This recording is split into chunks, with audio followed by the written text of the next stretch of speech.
Hello friends, मैं अमन आप सभी का स्वागत करता हूं अपने YouTube channel all in one classes 4G में। तो हम बात करेंगे आज 29 अप्रैल से संबंधित करंट अफेयर्स के प्रश्नों की।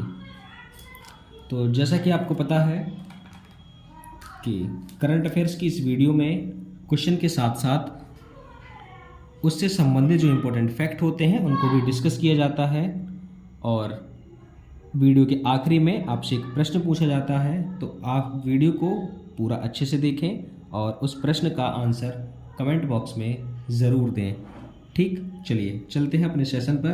तो पहला प्रश्न है, केबीएम स्पाइसेस की ब्रांड एम्बेसडर कौन बनी है? तो इनका नाम है परिणीति चोपड़ा। क्या नाम है? इनका नाम है परिणीति चोपड़ा बनी है केबीएम स्पाइसेस की नई ब्रांड एम्बेसडर। अब ब्रांड एम्बेसडर से संबंधित जो भी प्रश्न है हम उनको एक बार चेक कर लेते हैं। तो जैसा कि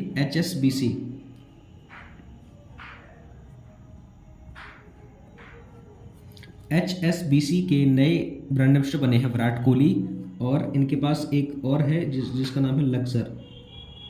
HSBC और लक्सर के नए ब्रांड एम्बेसडर बने हैं विराट कोहली। इन दोनों कंपनियों के ब्रांड एम्बेसडर है विराट कोहली, ये आपको याद रखना है। और एक चैनल है जिसका नाम है जियो सिनेमा।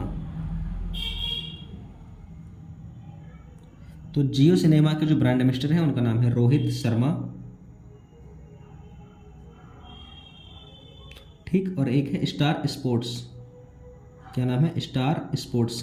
इसके ब्रांड एम्बेसडर बने हैं रणवीर सिंह। कौन है? रणवीर सिंह। और रणवीर सिंह है पेप्सी के ब्रांड एम्बेसडर, ये भी आपको याद रखना है। अब एक कंपनी है जिसका नाम है वाईकॉम 18। क्या नाम है उसका? वाईकॉम 18। तो वाईकॉम 18 के नए ब्रांड एम्बेसडर बने हैं महेंद्र सिंह धोनी। क्या नाम है इनका? इनका नाम है महेंद्र सिंह धोनी, जो बने हैं वाईकॉम 18 के नए ब्रांड एम्बेसडर। तो ये जो ब्रांड एम्बेसडर थे ये आपको याद रखने हैं और बेहद इंपॉर्टेंट प्रश्न बनते हैं यहाँ से, जो आप पेपर में पूछे जा सकते हैं। तो चलिए बिना किसी समय को वेस्ट किए हुए बढ़ते हैं अगले प्रश्न की ओर। अगला प्रश्न है आपका कि कार्यस्थल पर सुरक्षा और स्वास्थ्य के लिए विश्व दिवस। ठीक है, तो कार्यस्थल पर सुरक्षा और स्वास्थ्य के लिए जो विश्व दिवस है वो मनाया जाता है 28 अप्रैल को। 28 अप्रैल को मनाने के बाद हम देखते हैं अप्रैल में जितने भी दिवस जो हैं उनके बारे में। तो पहला है 1 अप्रैल। 1 अप्रैल को मनाया जाता है आरबीआई का स्थापना दिवस और उत्कल दिवस। ठीक, फिर हम करते हैं 2 अप्रैल। तो 2 अप्रैल को मनाया जाता है विश्व ऑटिज्म जागरूकता दिवस। इसके बाद आती है 4 अप्रैल। 4 अप्रैल को मनाया जाता है अंतर्राष्ट्रीय खान जागरूकता दिवस। देन 5 अप्रैल। 5 अप्रैल को हम मनाते हैं अंतर्राष्ट्रीय समुद्री दिवस और अंतर्राष्ट्रीय विवेक दिवस। ठीक, चलिए फिर आता है 6 अप्रैल। 6 अप्रैल को हम देखते हैं विकास और शांति के लिए अंतर्राष्ट्रीय खेल दिवस। ठीक, देन 7 अप्रैल। 7 अप्रैल यानी कि 7 अप्रैल को मनाया जाता है विश्व स्वास्थ्य दिवस, क्योंकि WHO की स्थापना होती है इसलिए। इसके बाद हम बात करते हैं 10 अप्रैल की। 8 और 9 को कोई दिवस नहीं है, तो बात करें 10 अप्रैल की। तो 10 अप्रैल को है विश्व होम्योपैथी दिवस, डॉक्टर सैमुअल हैनीमैन की जयंती के रूप में। फिर हम बात करते हैं 11 अप्रैल यानी कि राष्ट्रीय सुरक्षित मातृत्व दिवस। ये मनाते हैं 11 अप्रैल को, राष्ट्रीय दिवस है। और विश्व पार्किंसंस दिवस। ठीक, 2 दिवस है इस दिन। फिर हम बात करें 12 अप्रैल की। तो 12 अप्रैल को है मानव अंतरिक्ष उड़ान का अंतर्राष्ट्रीय दिवस। देन है 14 अप्रैल। 14 अप्रैल को मनाते हैं विश्व चगास रोग दिवस। कौन सा दिवस? विश्व चगास रोग दिवस। ठीक, इसके बाद है 15 अप्रैल। 15 अप्रैल यानी कि विश्व कला दिवस। और कला के पेपर में हमने बनाया हाथी, तो हाथी यानी कि 16 अप्रैल। उसके बाद तो 16 अप्रैल को मनाया जाता है हाथी बचाओ दिवस। इसके बाद है 17 अप्रैल यानी कि 17 अप्रैल, इसको मनाया जाता है विश्व हीमोफीलिया दिवस। और 18 अप्रैल बेहद इम्पोर्टेंट है। 18 अप्रैल को मनाया जाता है विश्व विरासत दिवस। ठीक, 19 अप्रैल यानी कि विश्व लीवर दिवस। 20 अप्रैल को मनाया जाता है चीनी भाषा दिवस। और 21 अप्रैल ये भी इम्पोर्टेंट है, ये इसलिए इम्पोर्टेंट है क्योंकि ये राष्ट्रीय है, राष्ट्रीय सिविल सेवा दिवस। किस दिन मनाया जाता है? 21 अप्रैल को। इसके बाद है 22 अप्रैल। तो 22 अप्रैल यानी कि विश्व पृथ्वी दिवस। कौन सा? विश्व पृथ्वी दिवस। ठीक, चलिए नेक्स्ट देखते हैं 23 अप्रैल यानी कि 23 अप्रैल। 23 अप्रैल को मनाते हैं विलियम शेक्सपियर की जयंती। ठीक है, चलिए नेक्स्ट देखते हैं 24 अप्रैल। तो 24 अप्रैल को है राष्ट्रीय पंचायती राज दिवस। ये भी आपके लिए इंपॉर्टेंट है, इसको अच्छे से याद रख लेना। ठीक, आगे बात करें 25 अप्रैल। तो 25 अप्रैल को है विश्व मलेरिया दिवस और अंतर्राष्ट्रीय प्रतिनिधि दिवस। ठीक, क्या है? विश्व मलेरिया दिवस और अंतर्राष्ट्रीय प्रतिनिधि दिवस। इसके हम बाद में बात करते हैं 26 अप्रैल की। तो 26 अप्रैल को मनाया जाता है विश्व बौद्धिक संपदा दिवस, यानी कि इंटरनेशनल, विश्व यानी कि वर्ल्ड इंटेलेक्चुअल प्रॉपर्टी। इंटरनेशनल तो हो जाएगा अंतर्राष्ट्रीय। ठीक है, ये है विश्व बौद्धिक संपदा दिवस यानी कि वर्ल्ड इंटेलेक्चुअल प्रॉपर्टी डे। किस दिन मनाते हैं? 26 अप्रैल। 27 को था नहीं, तो ये है 28 का आपके सामने है, कार्यस्थल पर सुरक्षा और स्वास्थ्य के लिए विश्व दिवस। ठीक, तो मैंने दिवस जो है वो सारे के सारे आपको रिवाइज करा दिए हैं। अब बात करते हैं अगले प्रश्न की। अगला प्रश्न है, किसने इफ्को द्वारा निर्मित दुनिया का पहला नैनो डीएपी लॉन्च किया? तो ये किया है अमित शाह ने। किसने किया है? अमित शाह ने। तो अमित शाह ने इफ्को द्वारा निर्मित दुनिया का पहला नैनो डीएपी लॉन्च किया है। ये खाद होती है एक प्रकार की। अब हम बात करें इफ्को, तो इफ्को की फुल फॉर्म है इंडियन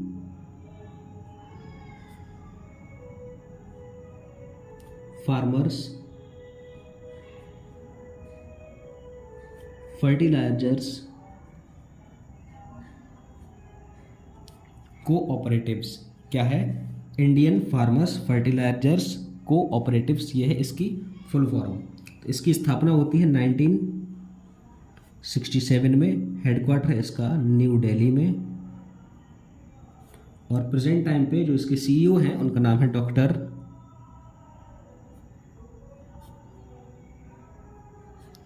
उदय शंकर अवस्थी। ठीक है, ये है डॉक्टर उदय शंकर अवस्थी, याद रखिएगा। चलिए देखते हैं अगला प्रश्न। अगला प्रश्न है हमारा, 2022 में एडीबी वित्त पोषित कार्यक्रमों का सबसे बड़ा प्राप्तकर्ता देश कौन बना है? तो ये बना है पाकिस्तान। क्या नाम है इसका? इसका नाम है पाकिस्तान। आपके लिए दोनों ही इंपॉर्टेंट है, एडीबी और पाकिस्तान। तो पहले देखते हैं एडीबी। एडीबी यानी कि एशियन डेवलपमेंट बैंक। क्या नाम है इसका? इसका नाम है एशियन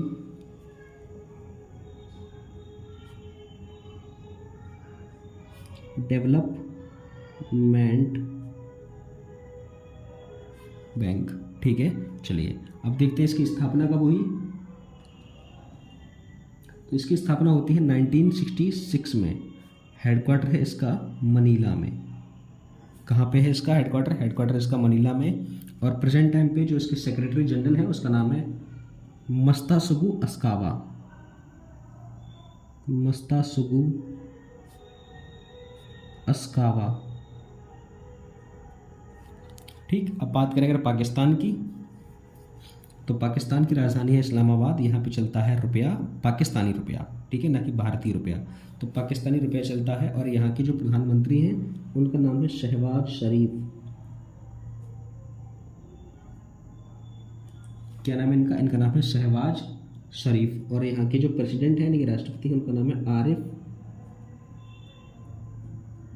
अलवी। क्या नाम है इनका? इनका नाम है आरिफ अलवी। अब देखते हैं पाकिस्तान से संबंधित कुछ जुड़े हुए इंपॉर्टेंट फैक्ट।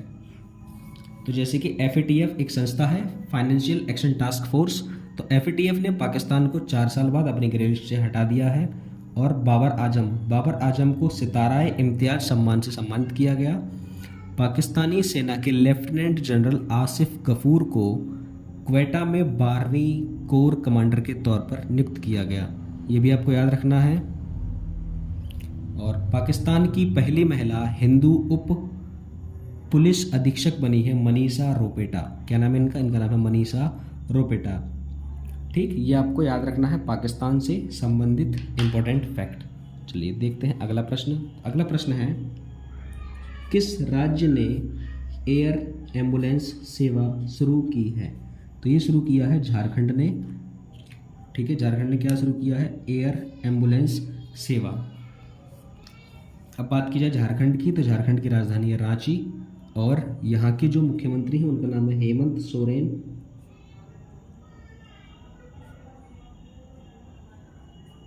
और यहाँ के जो गवर्नर हैं वो हाल ही में नए गवर्नर बने हैं, इनका नाम है सीपी राधा कृष्णन। क्या नाम है इनका? इनका नाम है सीपी राधा कृष्णन। ठीक, चलिए अब देखते हैं नेक्स्ट। तो नेक्स्ट है कि झारखंड के मुख्यमंत्री ने रोजगार पंजीकरण के लिए झरनी योजना पोर्टल कौन सा शुरू किया है? झरनी योजना पोर्टल लॉन्च किया है। ठीक, यह है पोर्टल, झरनी योजना पोर्टल। और प्रवासियों का पहला सर्वेक्षण झारखंड में शुरू किया गया है और झारखंड अपना जो स्थापना दिवस है वो मनाता है 15 नवंबर को, ये भी आपको याद रखना है। और जो बाल विवाह के मामले हैं वो झारखंड में सबसे ख़राब स्थिति में है। वहाँ पे बाल विवाह के मामले में अगर ख़राब स्थिति पे है तो इसका मतलब आप ये समझ लीजिए कि वहाँ पे बाल विवाह होते हैं। ठीक, तो ये भी आपको याद रखना है। और खाद्य सुरक्षा एटलस शुरू करने वाला है, बनाने वाला या लॉन्च करने वाला, ये भारत का तीसरा राज्य बन चुका है। इससे पहले थे बिहार और उड़ीसा। ठीक है, ये भी आपको याद रखना है। चलिए अब देखते हैं नेक्स्ट प्रश्न। तो अब अगला प्रश्न जो है आपका है वो है कि कलेक्टिव स्पिरिट कंक्रीट एक्शन, ये एक पुस्तक का नाम है। कलेक्टिव स्पिरिट कंक्रीट एक्शन नामक पुस्तक के लेखक कौन है? इस पुस्तक के लेखक हैं शशि शेखर वेम्पत्ति। इनका नाम है शशि शेखर वेम्पत्ति। ठीक, तो ये भी आपको याद रखनी है। बुक जो है वो पर डे कोई ना कोई बुक लॉन्च हो रही है, रिलीज़ हो रही है, विमोचन हो रहा है उसका, तो ये भी आपको इम्पोर्टेंट बन जाती है पेपर के लिए। तो आपको रोज़ाना एक बुक जो है वो आपको रोज़ाना की रोज़ाना याद करनी है। और वीकली जो संडे का टाइम होता है उस दिन आपको क्या करना है, जो पूरे सोमवार से लेके जो संडे तक की जो भी करंट अफेयर होती है उसमें सबको अलग अलग डिवाइडेशन कर लें। बुक के लिए एक अलग नोट्स तैयार करें, या फिर आप करंट अफेयर का रिवाइज अगर कर रहे हो तो आपके लिए बहुत अच्छा है। मैंने आपको एक चीज़ बताई थी कि किसी भी चीज़ को याद करने के लिए सबसे अच्छा तरीका है उसका डे वाई रिवीजन, यानी कि जो भी आपने पूरे दिन पढ़ा उसका रिवीजन करें। और उसके बाद जो आपने वीकली पढ़ा है, यानी कि मंडे टू सैटरडे जो कुछ भी पढ़ा है उसको संडे को बैठ के रिवाइज करें। और उसके बाद है मंथली रिवीजन। मंथली रिवीजन का मतलब ये, उसमें से इंपॉर्टेंट जब आप रिवाइज करेंगे तो आपको ये समझ में आ जाएगा कि मेरे लिए क्या इंपॉर्टेंट है और क्या अनइम्पॉर्टेंट है। तो मंथली रिवाइज करें फिर उसका। ठीक है, पूरे महीने का निचोड़ जो है उसको आखिरी में, महीने की जो आखिरी तारीख है उस दिन आपको कुछ नया नहीं पढ़ना। उस दिन आराम से बैठ के शाम को 2 से 3 घंटे का समय निकालना है और जो भी कुछ है उस सारे को रिवाइज कर देना है एक बार से। जब आप डे वाइज रिवाइज और वीकली रिवाइज करते जाएंगे तो आपके लिए वो समय इतना नहीं बचेगा कि आपको बहुत ज़्यादा समय उसमें वेस्ट करना पड़ेगा। कोई समय उसमें ज़्यादा लगाना ही नहीं है। ठीक है, तो बात पे ध्यान रखिएगा। चलिए देखते हैं नेक्स्ट। हाँ, तो नेक्स्ट पहले हम बुकें देख लेते हैं जो अभी लॉन्च हुई हैं हाल ही में। जैसे कि मैंने इससे पहले वाली वीडियो में कराई थी, स्मोक एंड एसेस, यानी कि धुआं और राख। स्मोक एंड एसेस नामक पुस्तक लिखी है अमिताभ घोष ने, है ना। इस पुस्तक का जो नाम है वो है स्मोक एंड एसेस। इसको लिखा है अमिताभ घोष ने। एक पुस्तक है कोर्टिंग इंडिया, इसको लिखा है नंदिनी दास ने। ठीक, किसने लिखा है? नंदिनी दास ने। और एक पुस्तक है सचिन @50 सेलिब्रेटिंग अ मेस्ट्रो। इस पुस्तक को लिखा है बोरिया मजूमदार ने। किसने लिखा है? बोरिया मजूमदार ने। और एक पुस्तक जो है जिसका नाम है a resurgent North East narratives of change. क्या है? A resurgent North East narratives of change. इस पुस्तक को लिखा है आशीष कुंद्रा ने। किसने लिखा है? आशीष कुंद्रा ने। तो ये भी आपके लिए इंपॉर्टेंट हो जाती है, याद रखनी है आपको। चलिए देखते हैं नेक्स्ट। तो नेक्स्ट है कि कौर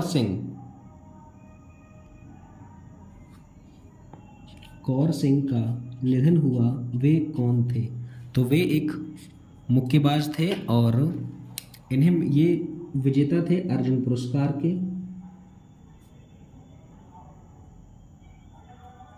और पद्मश्री से सम्मानित थे।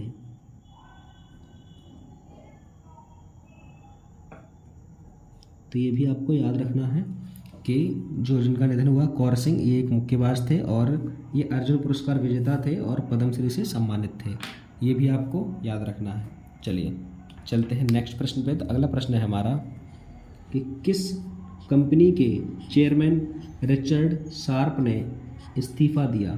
तो ये आपको याद रखना है, ये थे बीबीसी के चेयरमैन रिचर्ड शार्प। इन्होंने अपने पद से इस्तीफ़ा दे दिया है। ठीक है, चलिए नेक्स्ट देखते हैं। नेक्स्ट जो अगला प्रश्न है वो हमारा कि फिल्म फेयर अवार्ड्स 2023 में सर्वश्रेष्ठ अभिनेत्री कौन चुनी गई। तो फिल्म फेयर अवार्ड्स 2023 में सर्वश्रेष्ठ अभिनेत्री चुनी गई आलिया भट्ट।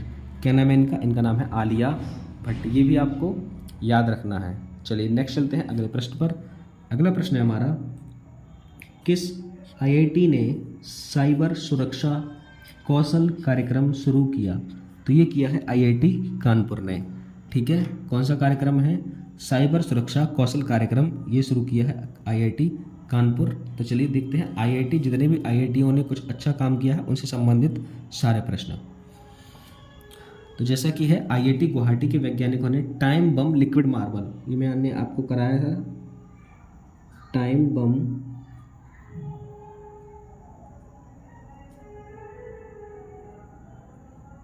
लिक्विड मार्बल, ये किसने किया था? आईआईटी गुवाहाटी के वैज्ञानिकों ने। ठीक है, गुवाहाटी। नेक्स्ट है कि आईआईटी मद्रास ने तंजानिया में अपना पहला अंतर्राष्ट्रीय परिसर स्थापित किया है। कहाँ पे? तंजानिया में। वो भी किस आईआईटी ने? मद्रास ने। ठीक, नेक्स्ट है आईआईटी मद्रास ने एक और काम किया है, दूध में मिलावट का पता लगाने के लिए उपकरण। ठीक है, दूध में मिलावट का पता लगाने के लिए उपकरण जो बनाया है वो भी किसने विकसित किया है? आईआईटी मद्रास ने। चलिए देखते हैं अगला प्रश्न। अगला प्रश्न है आपके लिए कि heritage festival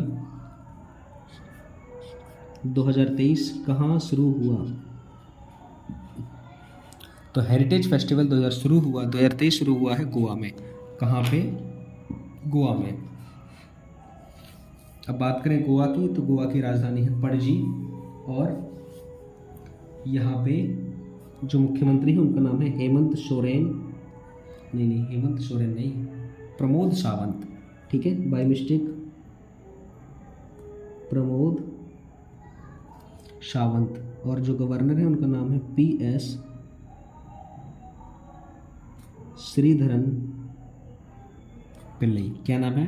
PS Sreedharan Pillai, यह है इनका नाम, यह है गवर्नर। अब बात करें गोवा, तो गोवा में केंद्रीय मंत्री भूपेंद्र यादव ने आर्द्र भूमि बचाओ अभियान शुरू किया था। कौन सा अभियान? आर्द्र भूमि बचाओ अभियान। ठीक, और गोवा सरकार ने the vision for all school I health कार्यक्रम भी शुरू किया और भारत के दूसरे सबसे लंबे केबल स्थित 8 लेन जुआरी ब्रिज, जो ब्रिज है उसका नाम है जुआरी ब्रिज, इसका उद्घाटन कहाँ किया है? गोवा में। तो ये भी आपको याद रखना है। ठीक, चलिए देखते हैं अगला प्रश्न। अगला प्रश्न है हमारा, स्पाइस जेट के मुख्य परिचालन अधिकारी के रूप में किसे नियुक्त किया। तो इनका नाम है अरुण कश्यप। क्या नाम है इनका? इनका नाम है अरुण कश्यप। इन्हें नियुक्त किया गया है स्पाइस जेट के मुख्य परिचालन अधिकारी के रूप में। ठीक है, चलिए अब देखते हैं अगला प्रश्न। अगला प्रश्न देखने से पहले देखो, इन्हें नियुक्त किया गया है तो एक बार नियुक्तियां जो है उनको देख लेते हैं। जैसे टाटा इलेक्ट्रॉनिक्स के जो नए CEO बने हैं उनका नाम है रणधीर ठाकुर और टाटा पावर के जो बने हैं उनका नाम है प्रवीर सिन्हा। पावर से प्रवीर सिन्हा और इलेक्ट्रॉनिक्स, ठीक है, तो वो है रणधीर ठाकुर। आपको याद रखने हैं। और अभी कल इससे पहले वाली जो वीडियो है उसमें मैंने बताया था कि साइकिलिंग महासंघ के नए अध्यक्ष बने हैं पंकज सिंह। क्या नाम है उनका? उनका नाम है पंकज सिंह। और हिमाचल प्रदेश हाईकोर्ट के कार्यवाहक मुख्य न्यायाधीश के रूप में बने हैं तरलोक सिंह चौहान। क्या नाम है इनका? इनका नाम है तरलोक सिंह चौहान। और हीरो मोटरकॉर्प के बने हैं निरंजन गुप्ता। ठीक है, और होंडा के बने हैं सुत्सुमी ओटानी। और फिर आपको देखने हैं सुजुकी, तो सुजुकी के बने हैं केनिची उमेदा। क्या नाम है इनका नाम है केनिची उमेदा। ये हीरो मोटरकॉर्प के बने हैं निरंजन गुप्ता, होंडा के बने हैं सुत्सुमी ओटानी और सुजुकी के बने हैं केनिची उमेदा। ये भी आपको याद रखने हैं, इंपॉर्टेंट हैं। ठीक है, चलिए नेक्स्ट देखते हैं अगला प्रश्न। अगला प्रश्न है अंतर्राष्ट्रीय क्रिकेट में 12,000 रन बनाने वाले दूसरे सबसे तेज एशियाई बल्लेबाज कौन बने हैं? इनका नाम है बाबर आजम। ये पाकिस्तानी एक प्लेयर हैं, और अगर ये एशियाई दूसरे हैं तो इनसे पहले जो बनाया था वो बनाया था विराट कोहली ने। किसने बनाया था? विराट कोहली ने। ठीक है, चलिए अब देखते हैं इनसे संबंधित कुछ और प्रश्न। तो जैसा कि आपको पता है कि 200 T20 विकेट लेने वाले सबसे युवा गेंदबाज बने हैं शाहीन आफरीदी। ठीक, और प्रतिष्ठित सिडनी क्रिकेट ग्राउंड में सचिन तेंदुलकर के नाम पर एक गेट का अनावरण हुआ। और 7,000 रन बनाने वाले भारतीय खिलाड़ी बने हैं KL राहुल। ठीक है, कौन बने हैं? KL राहुल। लेकिन इनसे पहले बनाए थे किसने? विराट कोहली ने, लेकिन वो उनके मैचों की संख्या जो है वो ज़्यादा है। उन्होंने बनाए थे 212 मैचों में और इन्होंने बनाए हैं 197 मैचों में। ठीक है, ये भी आपको याद रखना है। और Wisden cricketers of the year चुने जाने वाली पहली भारतीय महिला क्रिकेटर बनी है हरमनप्रीत कौर। कौन बनी है? हरमनप्रीत कौर। चलिए देखते हैं अगला प्रश्न। अगला है SCO शिखर सम्मेलन की मेज़बानी किसने की? मेज़बानी गायब हो गया। शिखर सम्मेलन की मेज़बानी, तो मेज़बानी की है नई दिल्ली ने। किसने की है? नई दिल्ली ने। अब हम बात करें अगर SCO की, तो SCO यानी कि संघाई